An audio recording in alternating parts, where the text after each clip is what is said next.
tengo a mi izquierda, que acaba de llegar, Brian Bratti. ¿Cómo andas, Brian? Tarde, pero seguro.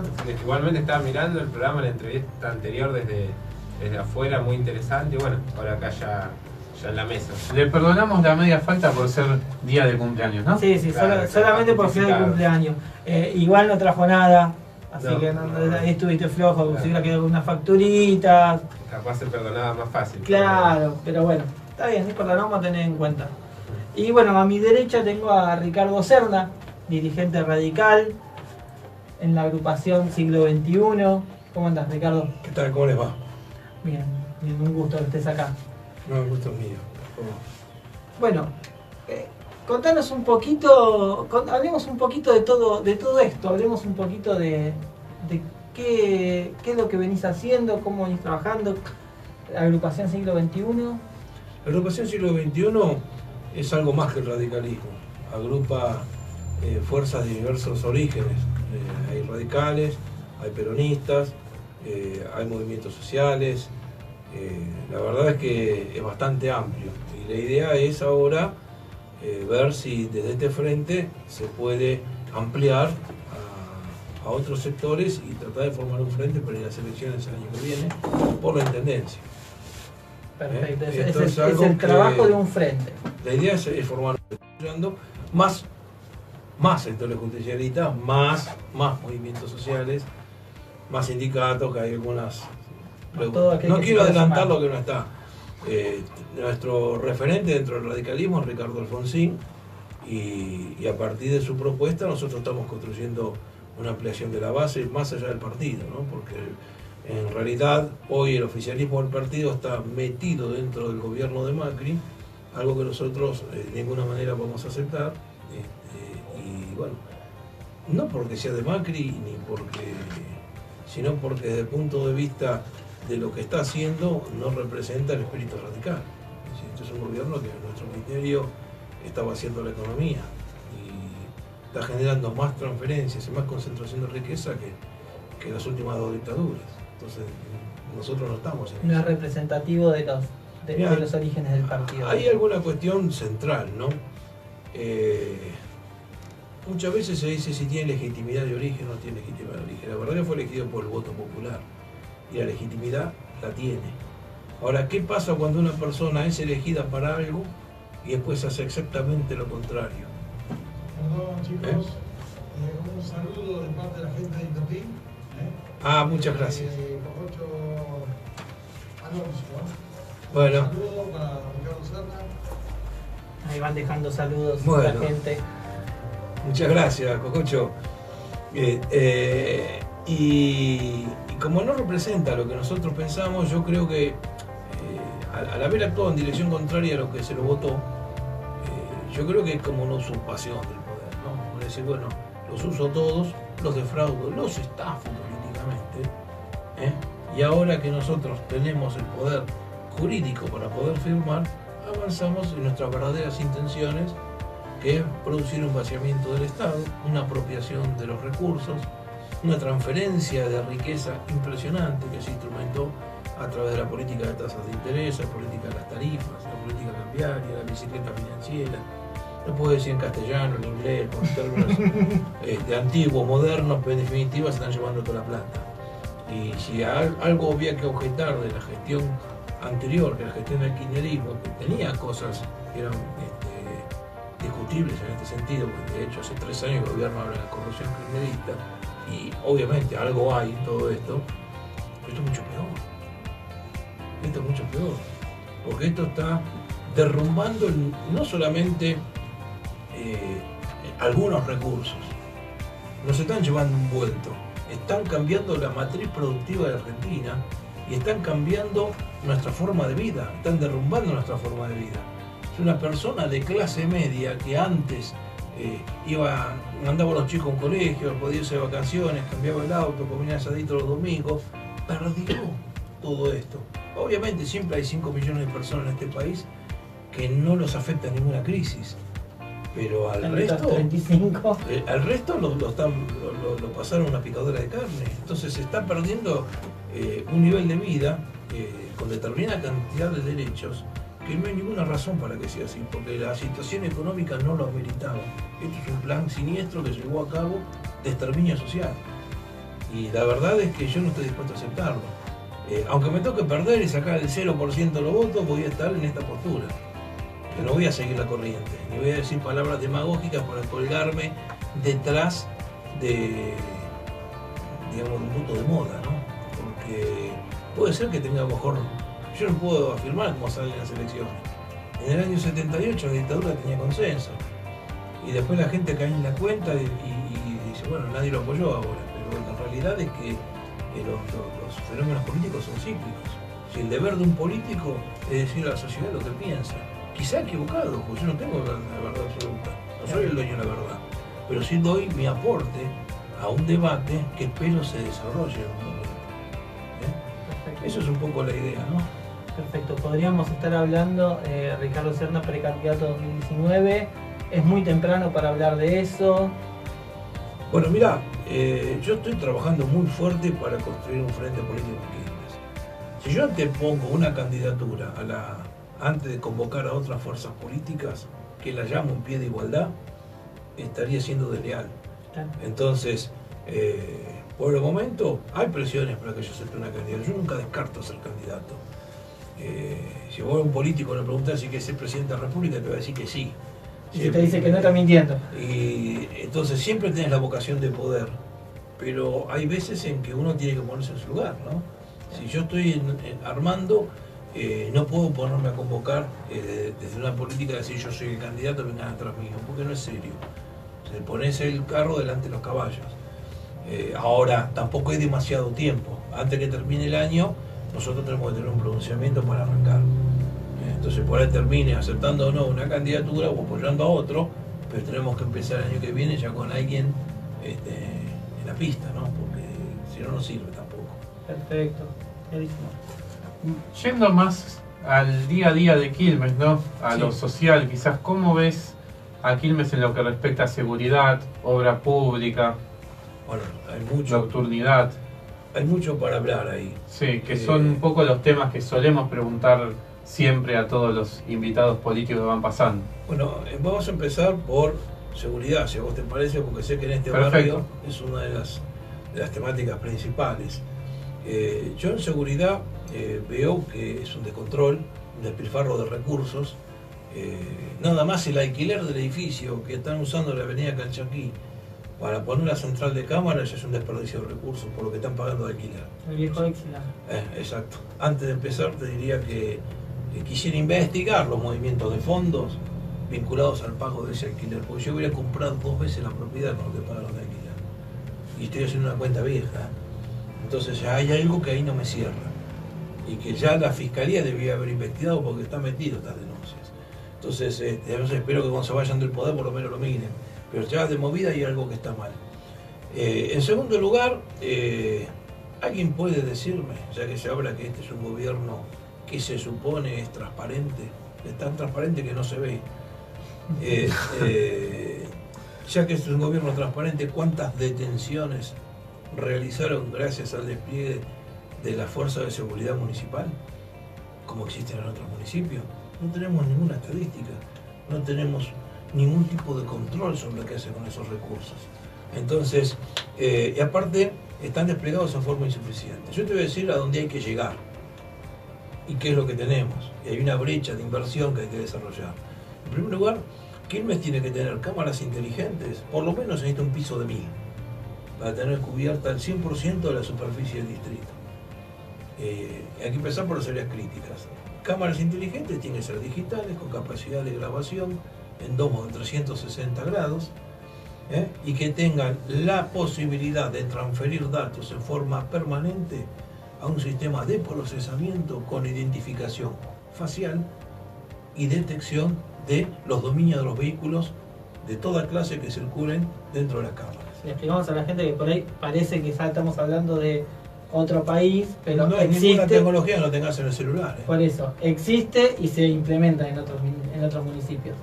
Esto tiene que estar, a su vez, vinculado con las bases de datos, donde están los registros de reincidencia, donde están los registros de violadores, hay una serie de cuestiones que nosotros la podemos vincular. Los antecedentes, todo ese tipo de cosas. Eso no quiere decir que vos vayas a prejuzgar a nadie porque tiene un antecedente y pasó por un lugar.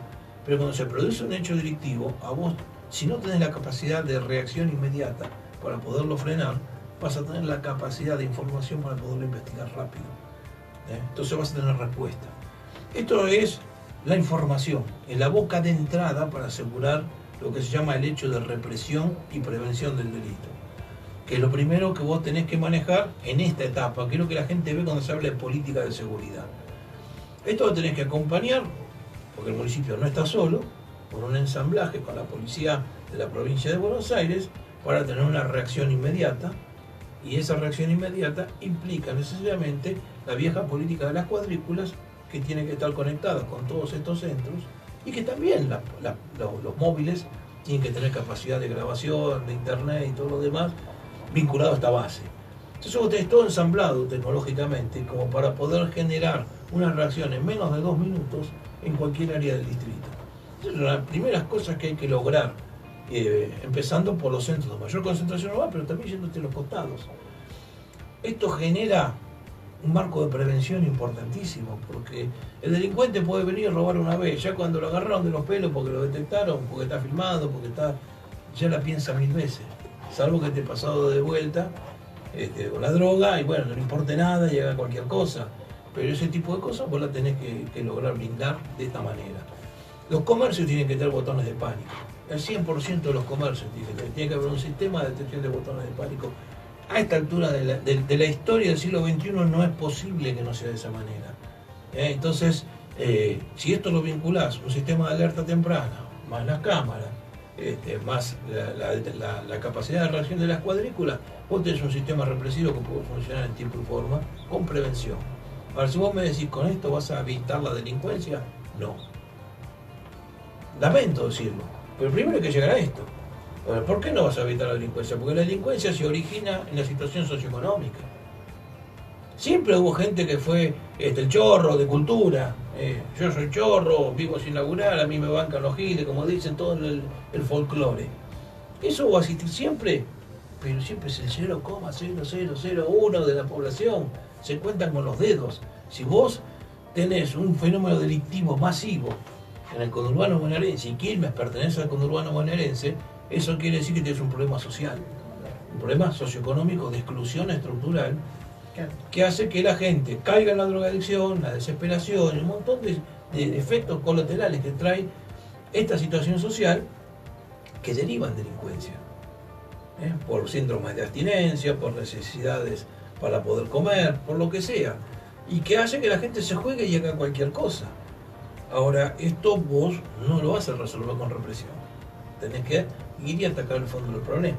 ¿Quilmes, desde el municipio, puede resolver la situación socioeconómica? No, tampoco. Necesitas políticas a nivel nacional y provincial que sean inclusivas.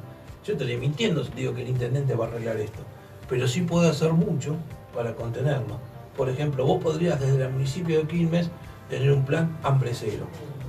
Y eso sí lo podés asegurar acá, y no tenés que invertir muchos recursos.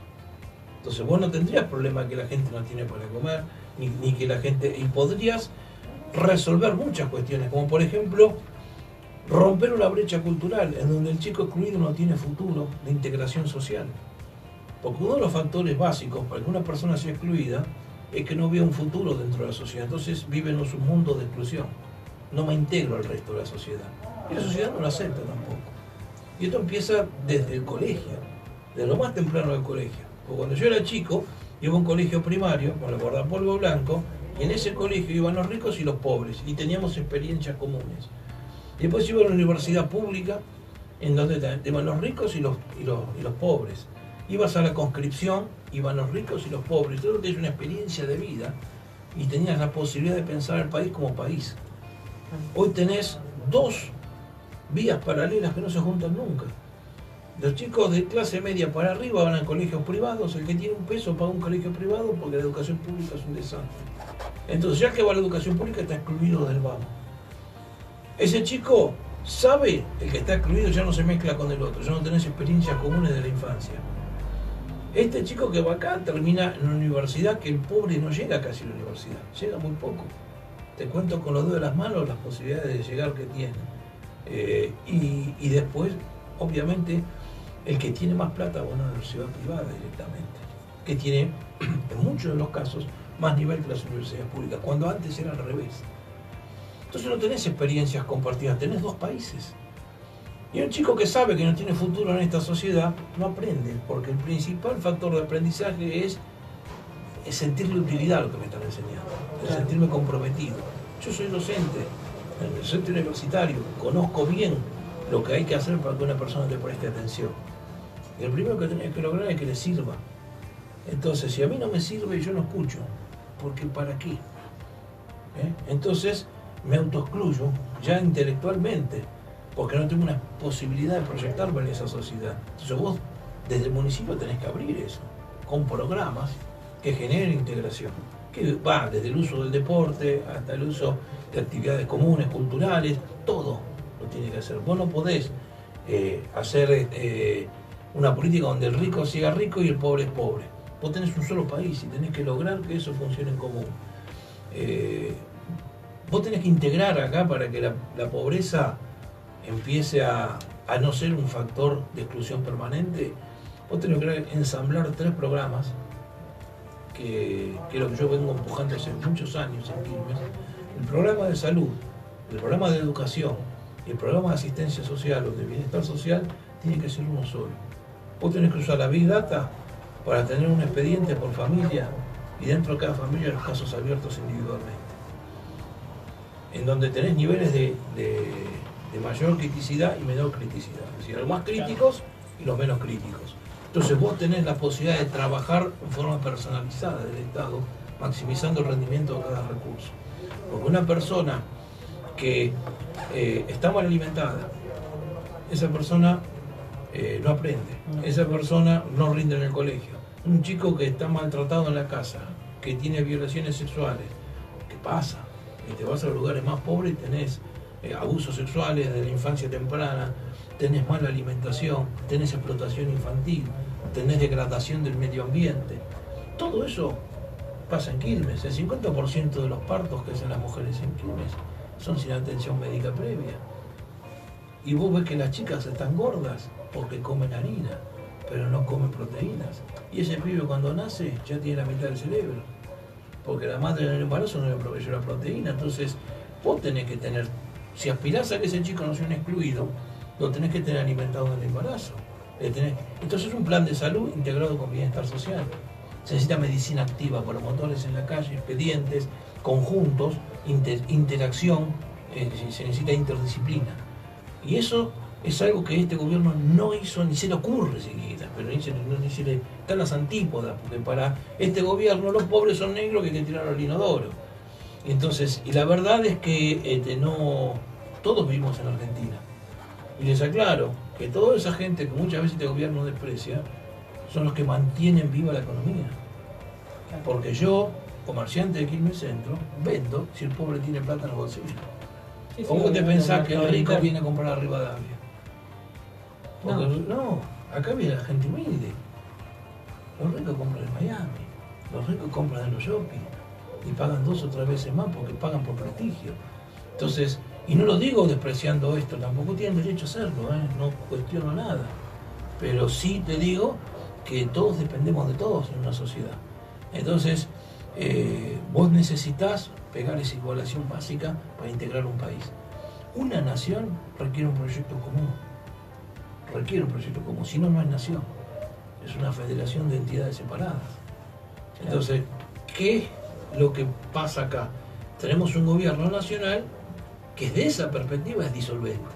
Te diría que hasta es subversivo desde el punto de vista constitucional, porque lo primero que te hace este gobierno es disolver el concepto de nación. Culturalmente te quita la moneda, los próceres, el pasado, niega la política, que es la única herramienta que tiene la gente común para desafiar el poder económico. Entonces, yo me pregunto, ¿hacia dónde vamos a ir si no tenemos un destino común? Eso es lo que hace que la nación sea posible. Cuando la nación no es posible, prima el individualismo. Y cuando prima el individualismo, está la política de sálvese quien pueda. Y ahí solamente... Hoy Quilmes tiene 700.000 habitantes. En esa época tenía 300.000. Los 400.000 que creció en un año, prácticamente. Y Varela no tenía nadie. Y hoy casi tiene el tamaño de Quilmes. Entonces nada más que ahí solo tenés 1 millón de habitantes. Sin meter todo lo que creció Montechimbolo, Lanús, etc. Entonces vos tenés que pensar que en la densidad demográfica que mueve eso, son millones de viajes que haces por día. Y si necesitas transporte ferroviario, tenés el tendido, lo que tenés que hacer es readecuarlo. Es una inversión más grande que el Metrobús, pero el solo hecho que se haga la obra reactiva la economía de la zona. Y aparte va a traer mucho movimiento comercial. Y vos vas a asegurar que un tipo que vive en la zona sur de Quilmes, en la zona oeste de Quilmes, en Florencio Varela, porque repito, esto no es algo que se limita a Quilmes, le va a llegar a la capital en menos de 40 minutos. Vos tenés que lograr eso, porque seguir insistiendo con el Metrobús, por ahí te descongestiones. No digo que no vamos a poner todo negativo, pero no es la solución. Y si te quieren vender eso como una solución, te están mintiendo. Miren, las capitales del mundo, los tendidos ferroviarios que tienen, cuando tienen urbes tan grandes, si vos tenés que abastecer a 8 millones de personas en el conurbano del AMBA, y si tomás todos son 16 millones. Esto se hace un tendido de telaraña. Se hace un tendido radial, donde vos tenés un centro y las ferrocarriles van para los costados, y después tenés que hacer la comunicación tipo General Paz, tipo, ¿cómo se le dice técnicamente esto? En circunvalación. Se puede hacer ferroviaria, subterránea, como en muchas capitales del mundo funcionan de esa manera. Entonces vos tenés rápidamente todo conectado y eso gana tiempo. Esa es la forma que vos tenés que manejar la inversión ferroviaria. Algo tenés, porque lo que van a la zona tenés el Sarmiento, tenés el Belgrano, tenés el San Martín, pero es que no tenés que partir de cero. También tenés la mitad de la inversión hecha en materia de circunvalación, porque tenés la línea que va desde Temperley a Edo. Si tenés un medio arco, pero esto se piensa así, no se puede pensar de otra manera. Me dice, pero hay gente viviendo en el tendido. Bueno, habrá que correrla. Dice, se prioriza esta obra. Otra obra que no hizo el gobierno es el plan hidráulico, chicos. Sí, se sigue dando El plan hidráulico es una falta de respeto. ¿Sabe cuánto vale el plan hidráulico? 1.000 millones de pesos. Hoy con la inflación estará en 1.500 millones de pesos. A ver, es un día de intereses del ELIC, de la letra del Banco Central. Un día de intereses de la ELIC, vos evitarías que Quilmes deje inundarse. Sin embargo, la plata va a los bancos, no van a... Que en dos gotas somos Pony. Entonces ahí tenés una idea de lo que es el perfil de este gobierno. Te iba a consultar Sí. el tema de defensor del pueblo. Es alguna pregunta que hacemos habitualmente a todos los invitados. El puesto de defensor del pueblo actualmente está vacante. Está vacante el defensor del pueblo y los adjuntos. Vacante, claro, sí, defensor del pueblo juntos No, y hace un buen tiempo. Pero por supuesto, porque todo, si vos dejás al Poder Ejecutivo, el Poder Ejecutivo lo que va a hacer es evitar que esta figura se utilice. Es una tentación muy grande. Como vas a agarrar a un ejecutivo, cualquier Poder Ejecutivo nacional, te va a decir, sacame de encima la sindicatura, la auditoría. Nadie quiere controles. Entonces es una obligación del Poder Legislativo imponerlo. Ahora el Poder Legislativo lo tiene que imponer. Claro. Acá tiene que empujarlo del Legislativo. Sí, por supuesto, pero bueno, si no se empuja desde el legislativo, porque creo que hay una cierta decisión. Hay una internita en el Partido Justicialista ahí. Porque el radicalismo, más allá de las divergencias que puede tener respecto a las candidaturas provinciales y demás, tiene una política tomada en respeto, hasta tiene candidato. Entonces, no es que no hay voluntad, por lo menos de parte nuestra. Lo que pasa es que ahí... Porque no hay ese acuerdo. No es que no haya acuerdo, porque tampoco corresponde que nosotros tomemos el defensor titular. Eso le corresponde al Partido Justicialista, porque tiene que ser de la oposición. Lo que pasa es que ahí no se pusieron de acuerdo Ángel García con el sector de la Cámpora. Porque aparentemente había un acuerdo que le tocaba a la Cámpora y después lo bloquearon. Entonces no se cumplió ese acuerdo y esto se frenó. Y bueno, siguen trabados ahí, que este nombre no, que no es tampoco, y le hacen el juego al Ejecutivo. Mientras no lo cierran este tema, lo que hacen es trabajar para que no haya controles desde el punto de vista de lo que es un defensor del pueblo. Que lo necesitamos aquí. Que lo necesitamos. Porque la pucha sí lo necesitamos. Estamos llenos de atropello. Nada más que parate en la puerta del registro y fíjate, nada más que para ir a sacar un registro, ¿qué significa eso? Yo te voy a dar un dato. El tipo que te toma el examen tiene orden de rechazar a 8 de cada 10. Vos saca tu conclusión. Entonces, mira si no necesitas un defensor del pueblo. Alguien que vaya y diga, me hago cargo de este vecino. Nada más que con eso. Intenta hacer un trámite cualquiera en la municipalidad. No te digo, a ver, te digo otra cosa más elemental. Vos tenés la obligación de publicar los actos de gobierno. Andá a tratar de conseguir una copia del presupuesto. Que tendría que estar publicada en internet. Que tendría que estar publicado la ejecución de gastos y de recursos en internet. Que cada vecino, que cada persona, que cada líder opositor tiene que tener acceso a esa información.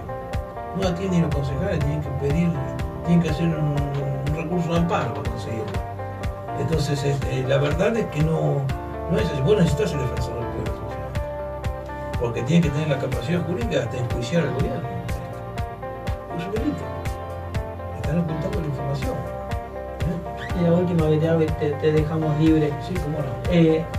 El radicalismo hace muy poquito tuvo elecciones, no hubo elecciones al final, hubo una especie de acuerdo. Sí. Y tiene nuevos miembros en la comisión. Bueno, ¿cómo quedó eso? Bueno, quedó conformado. Si nosotros partimos de una base, es altamente probable que el radicalismo no vaya unificado el año que viene en las elecciones. Pero sí lo que se conversó desde el principio es que el radicalismo tenía que tener, por lo menos en el plano municipal de Quilmes, una política común. Sí. ¿Por qué? Porque aparte vamos a ir a proponerle a otras fuerzas políticas. Porque lo que hay que hacer en Quilmes trasciende lo que dura un gobierno. Y nosotros tenemos que definir lo que se llama políticas de Estado, que requiere el tratamiento de muchas cuestiones que no vamos a alcanzar todo el día para discutirlas, pero te las puedo enumerar tranquilamente. Entonces, ¿cuál es la filosofía? La filosofía es tener una política común en ese sentido para empujar hacia este gobierno, hacia el que sigue y para conversar con los otros candidatos y las otras fuerzas políticas. Entonces, como las elecciones internas no definían candidaturas, ni a concejal, ni a intendente, ni a diputado, sino que es una comisión interna que administra la organización jurídica de la Unión Cívica Radical, la idea era buscar un acuerdo que represente a todos los sectores, que de hecho se logró, y que este acuerdo sirva para fijar políticas. Que es algo que vamos a empezar ahora. Asumió la semana pasada, todavía no, Sí, no se puede hacer mucho, pero la idea es crear comisiones municipales, comisiones de distintos aspectos para fijar una política. Y bueno, después sí, vamos a seguir viendo. Vamos a seguir viendo. Todavía no se reunieron en el año, solamente asumieron. Bueno, Ricardo, la verdad estamos contra agradecidos que hayas podido venir, de que nos hayas podido venir a contar un poquito cómo sigue el aspecto político actualmente y para el 2019, y las puertas de Coordenada de Noticias están abiertas para cuando desees volver a contarnos algo más. Bueno, cómo no, les agradezco que me hayan invitado. No, gracias a vos. Muy bueno. Vamos a un pequeño temita mientras llamamos a Daniel, el artista plástico que vamos a tener hablando un ratito, y volvemos. Dale, perfecto.